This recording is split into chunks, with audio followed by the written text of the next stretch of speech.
Bienvenidos a Bipolares en Radio Santa Rosa, el programa que te acerca de manera amena y ágil a las noticias y al acontecer nacional e internacional. Con ustedes, en la conducción, Enrique Zurita y Gustavo Maita. ¡Comenzamos!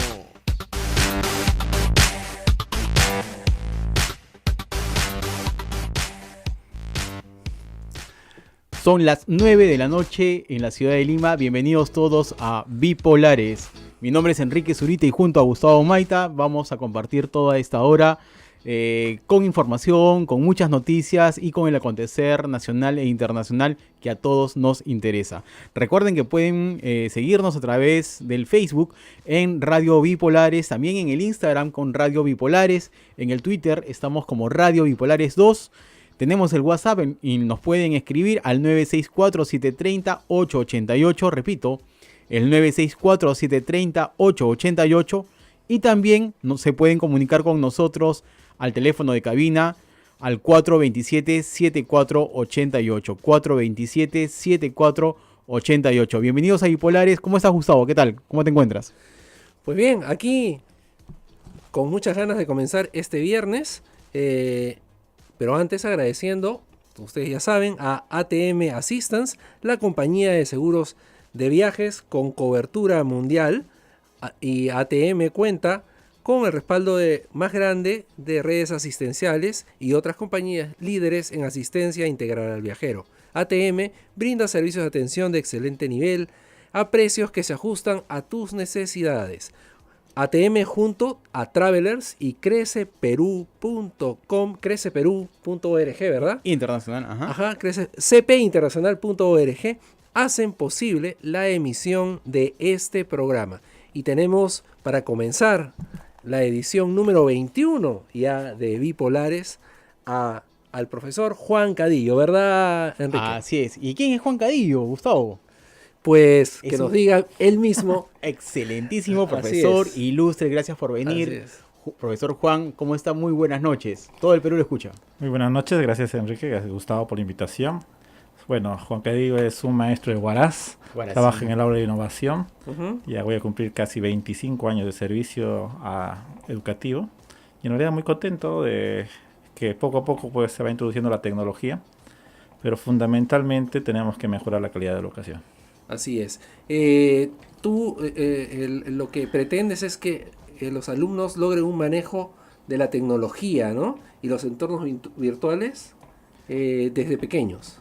Bueno, la idea es que nosotros dejemos de ser consumidores para convertirnos en productores.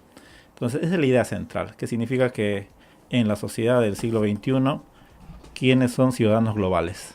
Con plenos derechos, son aquellos que solo consumen, como muchas veces lo hacemos, consumimos video, imágenes y N productos, o tenemos que producir, dar algo, o sea, qué tipo de información podemos producir, qué tipo de conocimiento podemos generar. Y como vemos, pues actualmente uno de estos elementos por los cuales se puede hacer este cambio es, por ejemplo, a través de la programación. Así es. Dinos tu experiencia en estos últimos años.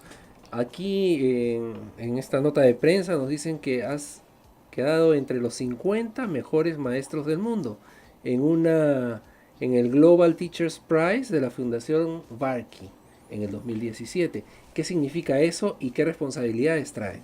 Bueno, en realidad fue muy bonito quedar en el 2017 entre los 50 mejores, pero hay que ver que detrás de esto hubo un trabajo de más de 10 años con los estudiantes, fundamentalmente desarrollando diferentes tipos de proyectos en el que de una u otra manera hemos tratado de introducir el elemento tecnológico.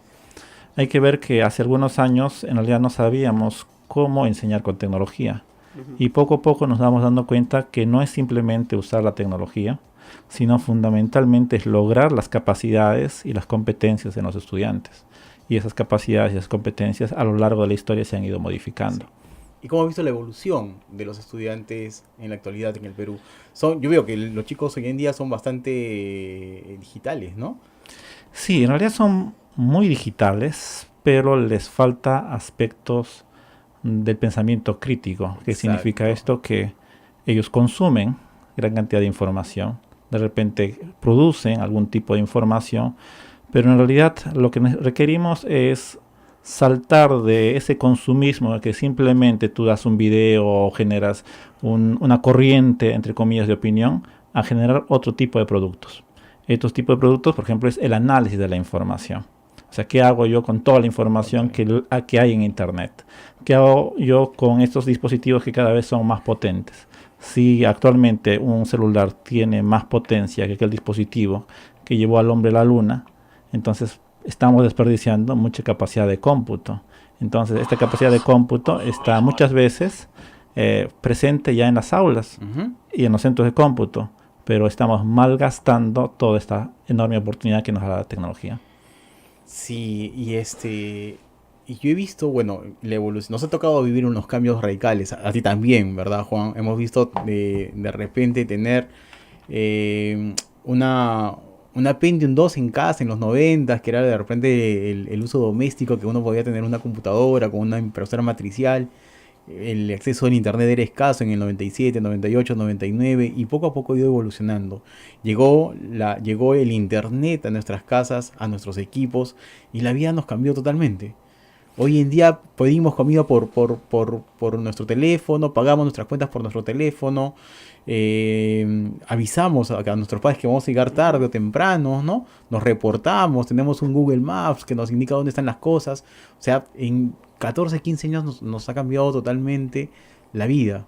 Y hemos visto nosotros esa transición. Hay mucha responsabilidad como docente en todo esto, porque cómo ayudas a los chicos o a tempranas generaciones a que puedan dominar la tecnología con responsabilidad. Justamente estamos dentro de ese proceso.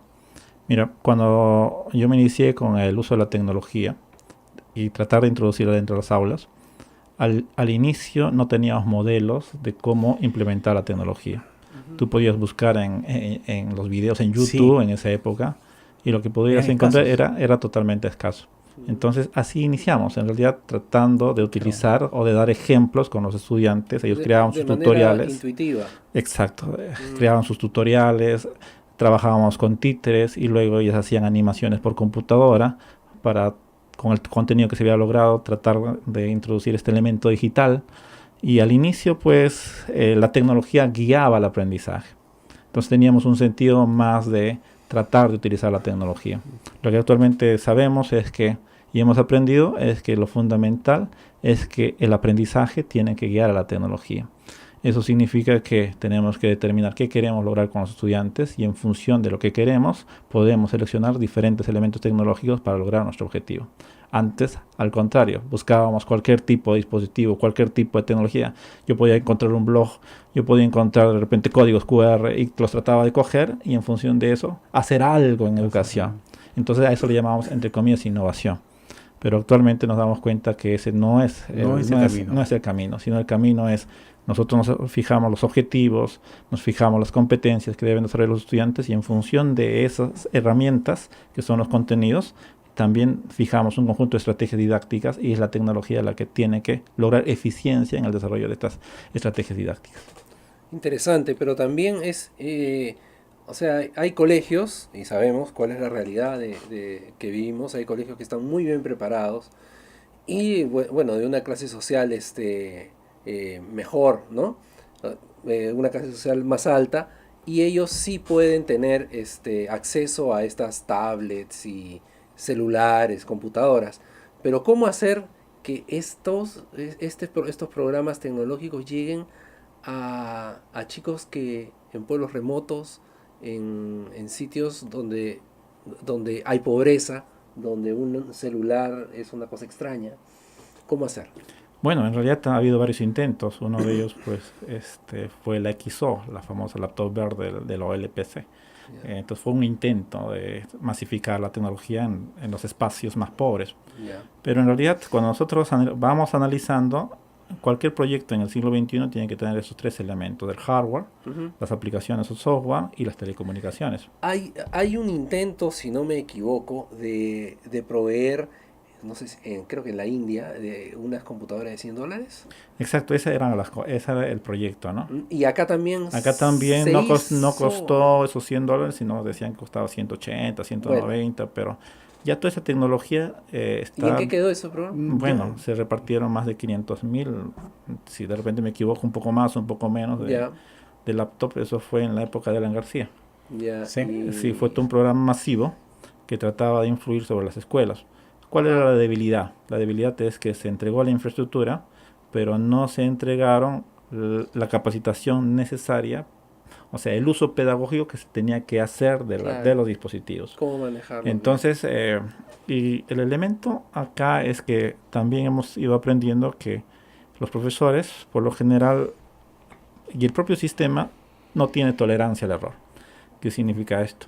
Que cuando el profesor va a enseñar su aula, y cuando es nuevo, generalmente cierra el aula porque tiene miedo que le digan que es un mal profesor, porque obvio está aprendiendo. Entonces lo mismo sucede con la tecnología. O sea, cuando tú empiezas a introducir elementos tecnológicos, no es fácil manejar la tecnología dentro del aula porque hay múltiples elementos, múltiples Así factores es. que pueden fallar. Fallaron, ¿no? Entonces, Y más si la capacitación es mínima. exacto. ¿verdad? Entonces, si los maestros empiezan a experimentar y se dan cuenta que cometen más errores que el tiempo Y en que debían aprender los estudiantes al inicio por el propio Claro. aprendizaje es muy alto. Sí. Es muy alto. ¿Qué significa esto? Que si tú enseñabas algo en 10 minutos utilizando la tecnología al inicio, te demoras media hora o los 40 minutos y no has logrado lo que deseabas Lo que utilizar Claro. porque estás Pues, aprendiendo. Eso, el acierto y el error, ¿no? O sea, Exacto. estás experimentando y en cosas que... En la docencia es muy difícil replantear algo que quieres enseñar, porque, o sea, si te encuentras con un error, y la tolerancia tiene que ver con esto, porque si no eres, si digamos que, no te das cuenta que de repente te está tomando más tiempo, o en el transcurso que estás desarrollando un tema, tienes el problema de, por ejemplo, de conectividad de internet, se Exacto. cae, no tienes el video, no carga el video para todos. Ese tipo de errores te tienen que llevar rápidamente a replantear de una manera diferente la clase.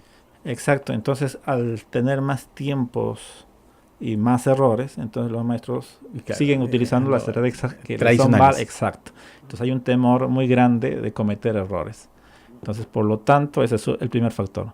El segundo factor del sistema es que no compartimos, que significa que al estar cerradas las aulas y siempre nuestro sistema trata de ser muy individual. Ujú. O sea, le decimos al niño, no copies, no ayudes, te defiendes solo. Si le ayudas, se va a sacar más nota que tú. Ujú.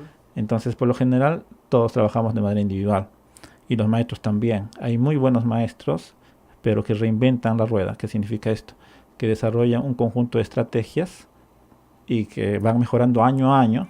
Pero son suyas de ellos que se poseen y no comparten con exacto. nadie. Y nuestro propio sistema, lamentablemente, no le enseña a mucha gente a que copiar no es malo. Ujú. O sea, copiar es un elemento básico para la investigación. Tienes que coger las ideas de otro. ¿En Así base a es. qué vas a trabajar? Lo malo es no reconocer de quién te estás copiando. Ah, claro.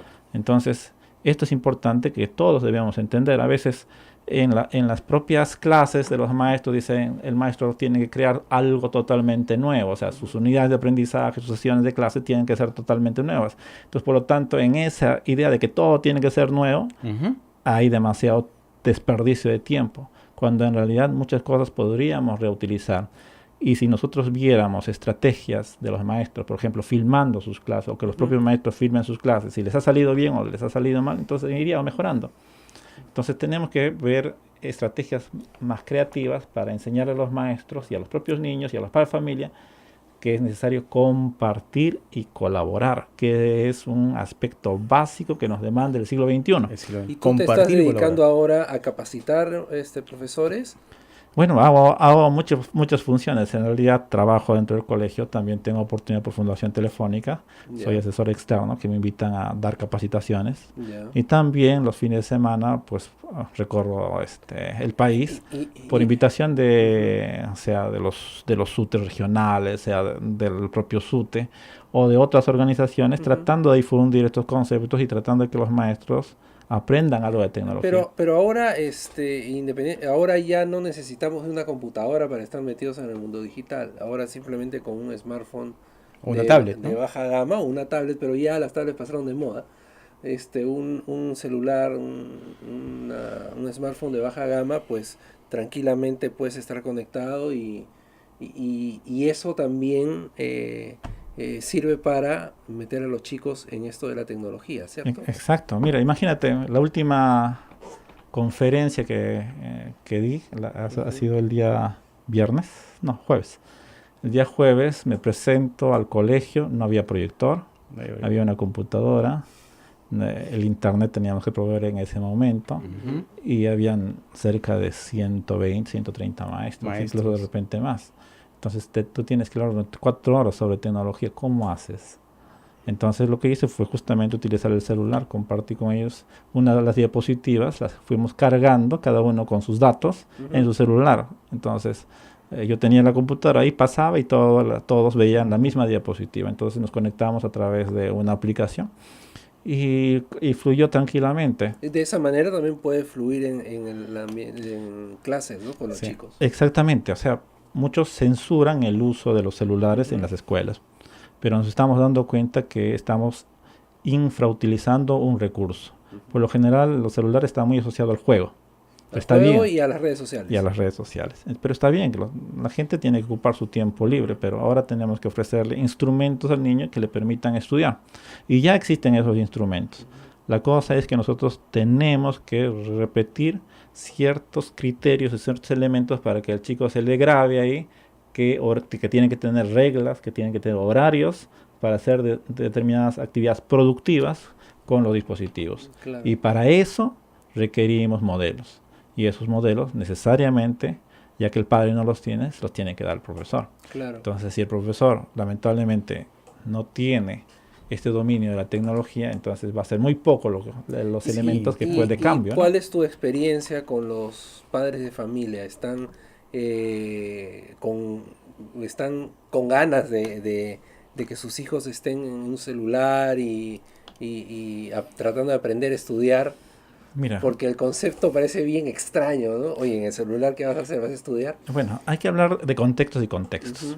Bueno, en el contexto donde yo me desempeño, muy pocos tienen celulares. Ya. ¿Dónde estás tú? En Huaraz, en la parte periférica de Huaraz, en un colegio que se llama Jesús Nazareno, en el barrio Chancayán.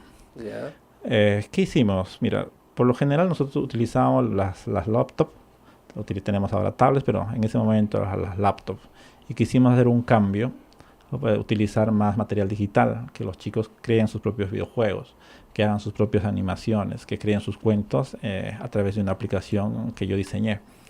Pero la gente asociaba, y los propios colegas asociaban que yo estaba jugando. Claro. O sea que cuando cogían el cuaderno, es obvio, pues cuando tú vas trabajando con la tecnología no tienes el tiempo suficiente para llenar el mismo volumen del cuaderno que los otros maestros. No, y además, como le decía ahora Enrique por la tarde, parece que los chicos que van al colegio parecen burócratas o algo así, porque llevan unas mochilas que son más pesadas que ellos en la espalda, arqueados con una serie de libros y una serie de cuadernos, cuando todos esos libros pueden entrar aquí, en un celular pequeño o en una tablet, ¿no? Y vas a no malograrte la espalda, que es un problema también que hay en los colegios, y vas a estar allí y jugando puedes aprender. Sí, bueno, y lo que hicimos fue, como había tanta reticencia a seguir utilizando la tecnología, lo que hicimos fue talleres con los propios padres de familia. Nos fuimos llevamos a los padres de familia al aula para que creen sus cuentos, utilizando la aplicación que está en cuentacuentos.org, que es la aplicación. Buenísima. Entonces, ellos se dieron cuenta que había mucha dificultad y tenían que hacer mucho la creatividad para producir los cuentos. Claro. Entonces, y aplicar mucho del conocimiento que les estás impartiendo para hacer los cuentos. Exacto. Entonces, les gustó mucho y ya no hubo, en realidad, ya no hubo tantas trabas. Yeah. Entonces hubo un convencimiento de que la tecnología sí estaba sirviendo para ayudar a sus hijos, que estaban desarrollando elementos que ellos realmente querían que sus hijos lograran. Sí. Juan, me preguntan por las redes sociales, ¿cómo es una clase de 45 minutos de profesor Juan Cadillo? Bueno, una clase de 40... Ajá. Ya, bueno. Va a depender mucho del grado con que esté. Entonces, a veces me he enfrentado, yo soy profesor del aula de innovación, ¿y qué dice el reglamento para el profesor del aula de innovación? Que el profesor del aula de innovación no debe dictar clase, ¿ya? Pero yo dicto clase porque me gusta dictar clase. Entonces, por ejemplo, en primer grado, si queremos enseñar matemáticas, y utilizar de paso el software y hacer conteo. Entonces vamos inventando un cuento con los propios estudiantes de una princesa o de un rey a la que le roba su hija, y el rey va a rescatar a su hija y resulta que encuentra un foso o un castillo. Entonces empezamos a contar cuántos leones podríamos colocar dentro del foso. Entonces los chicos dicen, puedo colocar 5 o puedo colocar 6 leones. Entonces cada uno empieza a variar su historia. Pero lo importante es que nosotros estamos enseñando matemática a través de la propia escritura del cuento. Entonces en el dibujo van colocando 6 leones, por ejemplo, que son los malvados, dentro del foso. Entonces, ¿y cuántas personas ha llevado el rey? ¿Cuántos soldados ha llevado el rey? ¿O cuántos animales forman parte del ejército del rey? Entonces, ¿y esos dónde están? Entonces están fuera. Entonces tenemos el conjunto de los enemigos o de las personas malas, los animales malos, dentro y los contamos y cuántos están fuera. Entonces así vamos variando y vamos utilizando diferentes elementos para lograr el contenido o el objetivo de la sesión de clases. Qué interesante, ¿verdad? Sí, claro, Qué imagínate, o sea, ¿verdad? haces tratas de sacar el máximo provecho de las herramientas que puedas tener. Sí, afortunadamente esta herramienta, nos dimos cuenta a lo largo de los años que contar historias es un elemento clave en la educación. Por lo general siempre queremos escuchar una historia. Sí. Entonces, pero esta historia se puede convertir en elemento para la investigación en ambiente, para la propia redacción de los textos, en el área de matemática, en cualquier área también, porque es una parte natural. Y finalmente, ¿qué mensaje le das a los profesores que están un poco reticentes, que no tienen muchas ganas de meterse en tecnología? Hay colegios que no quieren que entren aparatos tecnológicos a las aulas. Así es. ¿Qué mensaje darías? Bueno, en primer lugar, nosotros tenemos que ir concibiendo qué es lo que queremos lograr en educación. Si nosotros queremos chicos que efectivamente se desenvuelvan dentro del siglo XXI, entonces no podemos enviarlos con herramientas del siglo XX. Claro. Entonces, una herramienta, quieras o no, es el uso de la tecnología. Claro. Si tú no capacitas, si tú no formas en tecnología, en el uso adecuado de gestionar la información, los entornos virtuales, la generación de objetos virtuales, como lo dice ahora actualmente el currículum, entonces, en realidad no estás haciendo mucho por los chicos. Okay. Porque los chicos al final, cuando se vayan a enfrentar y utilicen los dispositivos, o alguien les diga, tengas que utilizar los dispositivos, recién van a ver que hay otros elementos que simplemente el tratar de navegar o las redes sociales, sino también hay múltiples herramientas de productividad y nosotros, y lo que es clave, nosotros podemos diseñar esas herramientas, que no tienes que estar esperando que el diseñador de cualquier otra empresa que está fuera del país cumpla tus requerimientos o solucione tu necesidad. Claro. Si tú puedes programar, si tú puedes desarrollar, variar ese programa en función de lo que tú necesitas, ya existen esas herramientas. Entonces, si nosotros queremos ir avanzando en la productividad, en gestionar la información, en generar conocimiento, entonces necesitamos utilizar los dispositivos porque nos dan eficiencia. Bueno, pues ahora agradecemos mucho la presencia de Juan Cadillo aquí en Bipolares. ¿Dónde lo pueden seguir, profesor Juan? Bueno, el sitio donde generalmente cuelgo mis cuentas es cuentacuentos.org y en Facebook como Juan Cadillo León Oficial. Ok, muchas gracias a Juan Cadillo, compañero sanmarquino. Muchas gracias por venir. Y muchas gracias el por mejor venir. de los éxitos. ¿De repente algún evento en estos días que le gustaría que lo puedan seguir?